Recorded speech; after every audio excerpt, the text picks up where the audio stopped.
Hello everyone and welcome back to my channel. Today I'll be making something common, stew or tomato sauce as some people would call it, with conga, a very interesting catfish slash eel kind of fish, chicken and Titus fish or mackerel, whichever one you call it. To be honest, I don't know the difference. We'll be using these three and I'll be seasoning and cooking them in different ways, styles and at different intervals. I'll explain what I mean by that later. I'll also go out soon to fetch some oak wood, but for now, let's make the marinade. Nah, just kidding. First things first is to eat. Eat so that you have energy to see road. I made some sausage and eggs for breakfast and have a nice sear on these sausages and really nice textured egg yolk. It's great. Yeah, down to business. So here I've dressed the fishes. I've dressed it and washed them, and I've basically prepped it all. And as per the usual, we'll have to create our flavor base and flavor profile. We'll create our flavor base. I'm going to opt for a flavor profile that isn't sharp, well blended, and has a nice overall savory notes rather than any other, proud flavor profile. We'll need some black pepper, salt, fennel seeds, this red wine sauce which I have never tasted before but I think it will go well, some bay leaves, I think 6 or so. I don't even know why I was counting it. Usually I don't count, I don't follow recipes, it's vibes. And half a nutmeg, which I hope will blend properly in the blender. We have some garlic, onions, bouillon cubes, bouillon. And now it's time to play with the random weird ingredient game. This is a part of the video where I ask you to guess what is behind this box. There's a random, how do I put it, weird random ingredient or random weird ingredient here. Description: it's green, it's hairy, it has a sweet taste, and it tends to taste terrible if you leave it out for long after cutting it. Wonderful. This is the size. Yep. Guess it. So we'll blend the ingredients and I can tell you the fragrance coming out of this right now, it's potent. You'll feel it in your throat. Now massage the marinade into the fish and the meat.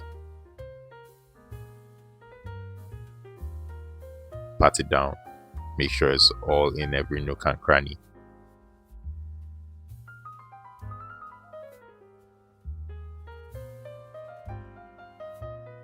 This is the finished product. This will sit in the fridge for about 1 or 2 hours because I have other things to do today. And yeah, I'll catch you guys up when I catch you guys up, I guess. Yeah, so later on, while that was marinating, I went for a walk and I found an oak tree in my area. I think oak tree is the one that has acorns in it, right? Someone please tell me in the comments. I need to know. Hope I'm not saying rubbish. It's an oak tree. Where's the acorn? Yeah, I guess this is an oak tree. Rather than break off branches from the tree, I just looked around for some that had recently fallen. Still looks kind of fresh, but then looked dry. Because again, I want something that can burn and give smoke. Of course, I washed it thoroughly before even eventually using it.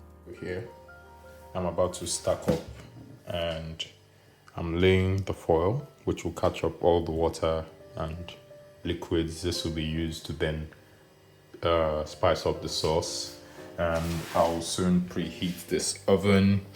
I'll layer it, maybe chicken on top, fish on there. I'll add the fish somewhat later, which is what I was saying about different times, different positions, different styles, and then all of that will then drip under and gather up, and then I'll use that to cook, which is the way. So we'll have to bleach the oil. It has a flavor that I'm looking for, and we open the heat extractor so it can take off all the smoke and they don't tell me I'm trying to burn down the house. I picked a few twigs from an oak tree, I guess, and now I'm going to just add it at the bottom so it just heats up and maybe, I don't know, maybe contribute some smoke and flavor to it. That's what I'm thinking. I might be wrong, but let's go. So I had to bleach another oil because I used the first one to douse the protein so that it can not stick while I'm warming them or cooking them in the oven. And yeah, I messed up. Then this is the remaining stock being boiled down. Obviously, I looked at it and I'm like, why is it so weird? But then it clicked. This has fish juices and bits in it. It will obviously clump up like this. But when you put it into the syrup sauce, it will mash up, it will melt, it will come out of the sauce, it will add flavor, it will be wonderful. And that's that. Yeah, so this is cooking. We have this going. Yeah. Potatoes at the bottom, fish at the top, chicken at the utmost. Look at that tray. That's flavor right there. Yes, to this I'll add my tomato sauce because all I want is for it to steam before it fries in the oil. It's a mixture of tomato puree, tomato paste, and I'll just leave it for a while to steam and reduce for a while. At this point, I had a lot of series of unplanned deviations.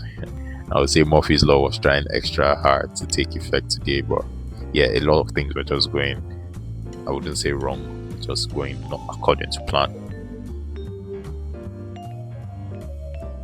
For example, now this sauce is looking more like a goosey than stew, but I trust my process and my vision. I'm sure it will get there. I know that it will. This is still going. As you can see, it has reduced in depth. I want it to reduce even more because it's supposed to sweat, it's supposed to dry out. That's the plan, that's the purpose. And yeah. As for this, I flipped it a couple of times. It's getting really brown. You can see that nice edge. Yeah, and we're getting there. This is also cooking. This liquid will go into the stew because it's all flavor, it's all juices. This is what we're left with. It's starting to form that dry base. I don't know, there should be some term for it. I'll link it or write it somewhere on the screen. Nah, ain't nobody pronouncing all that. Yeah, so it's completely mostly dried. There's almost no water in here. All the water, what's the English I'll use? Let me speak in scientific terms. There's no free moisture. There's moisture, but it's not free. It's all locked up inside this fruit. See what I'm saying? It's forming all that. So yeah, we're ready. This is ready. We can now fry this and make our stew. And I think This is also just about ready. Seeing that grill function right there. While this is done, I've transferred all the leftover oils and drippings from the tray to fry with the onions, and we'll eventually allow it mix with the sauce and marry, but that will be later. But yeah, basically let this fry and then we'll mix in the sauce later, and then the stew is ready. That's it. after mixing it, this is what I have. I'm going to add a few cubes of Maggi seasoning. That is this. I like the color it gives, and then this specific, in fact, let me not say it, nobody's sponsoring me. Chat makes a whole lot of difference in the taste. Yeah, then we add this also. So I'll give that a stir, quick stir. Let's just make sure it's all homogeneous.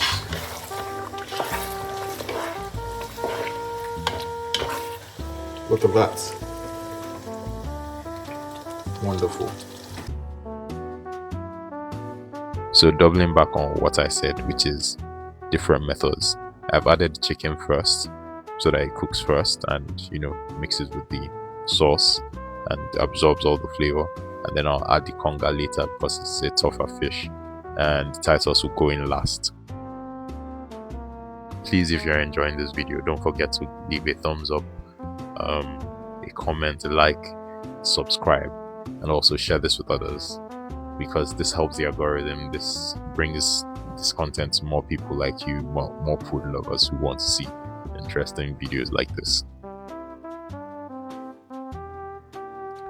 So I also want to find a way to bring the fluid level of this up, because at this rate this food won't last more than this night. This is 2 people's food.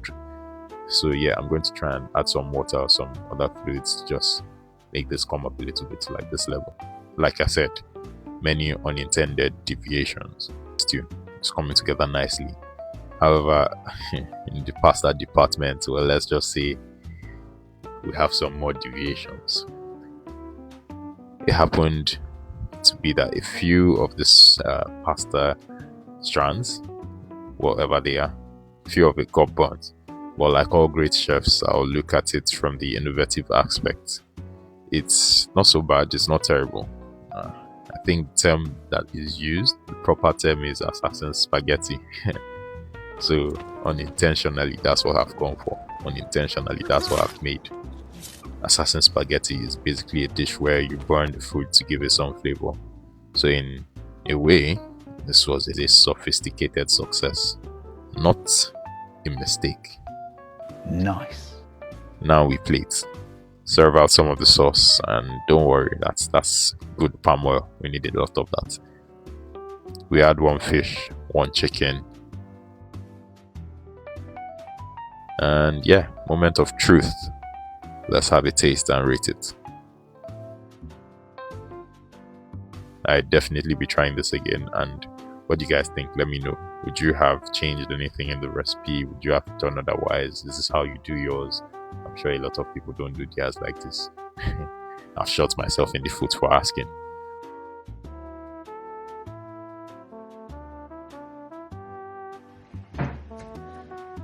This is top tier.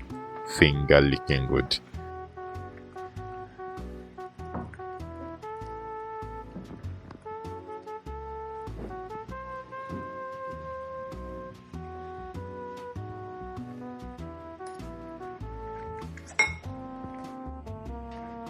Top.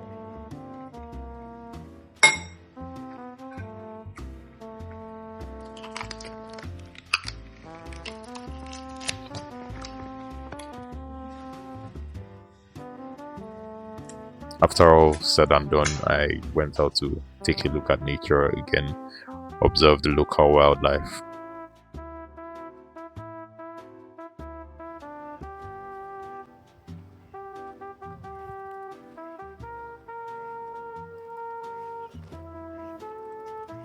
And to all of you watching, don't forget to add some adventure to your food. Till next time, goodbye.